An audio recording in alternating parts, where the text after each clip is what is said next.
Sveiki visi. Ar žinote, kokia šiandien yra stipri data? Taip, tai šiandien yra veidrodinė diena ir aš jums rekomenduoju šiandien sugaišti vos keletą minučių ir pasidaryti ant popieriaus lapelio 4 rūnų kombinaciją.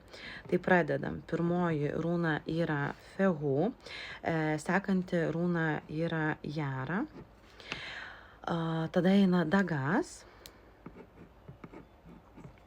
ir Ohala.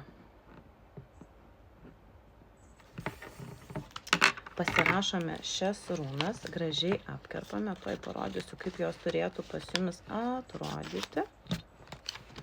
O taip turėtų atrodyti runos. Galit pasidaryti screenshotą ir pasidaryti tokį popieriuką. Tai Fehu ateina pas mus su turtų pradžia ir tokiu labai stipriu finansiniu įgalinimu. Tada mes turime turtų proveržį ir manifestuojame, kaip per žalią spalvą ateina turtinis proveržis pas mus. Tai yra tam tikras atlygis mums už tai, ką mes gero šioje žemėje padarėme. Ir toliau mes visą tai uždarome su gausa. Tai visą tai pridedame prie žalio pinigo. Jeigu neturite žalio, pasimkite kitą bet kokį banknotą. Sulenkiame ir dedame kartu su rožiniu kvarcu, kurį paskui rekomenduoju nešioti visus šiuos metus. Užkalbėkite jį patys meiliai pinigam. Ne tik meiliai savo, bet ir meilė pinigam.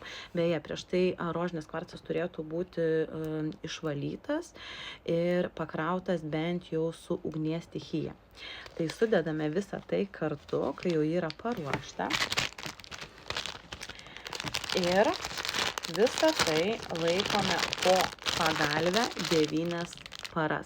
Po to galite visą tai nešioti, o būtent tą žalią pinigą su šiom 4 rūnom, su šia kombinacija rekomenduoju įsidėti į piniginę ir turėti visus ištisus metus. Tai sėkmės ir finansinis kanalas pas jūs būna atviras ir stabilus.